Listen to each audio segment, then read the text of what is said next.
జయశంకర్ భూపాలపల్లి జిల్లా మహాదేవ్పురం మండలం కాళేశ్వరంలోని శ్రీ కాళేశ్వర ముక్తేశ్వర ఆలయ పాలక మండలి నియామకానికి రాష్ట్ర దేవాదాయ శాఖ కమిషనర్ రీనోటిఫికేషన్ ఉత్తర్వులు జారీ చేశారు.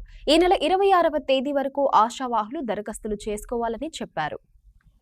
కాళేశ్వరం దేవస్థానం పాలక మండలి గడువు గతేడాది మార్చి 14న ముగిసింది. కాంగ్రెస్ ప్రభుత్వం ఏర్పడిన తర్వాత ఆగస్టు 30న పాలక మండలి నియామకానికి నోటిఫికేషన్ వెలువడింది. సుమారుగా మహాదేవ్పూర్, కాటారం, భూపాలపల్లి మండలాలకు చెందిన 37 మంది వరకు దరఖాస్తు చేసుకున్నారు. దీంతో ఆశావాహులు దేవాదాయ శాఖ మంత్రి కొండ సురేఖ, ఐటీ శాఖ మంత్రి దుద్దిల శ్రీధర్బాబు, ఎమ్మెల్యే గండ్ర సత్యనారాయణరావు చుట్టూ ప్రదక్షిణలు చేశారు. అనివార్య కారణాలతో 3 నెలల గడువు తర్వాత ఆ నోటిఫికేషన్ రద్దు చేశారు. దీంతో మళ్లీ పాలక మండలికి నోటిఫికేషన్ వేశారు.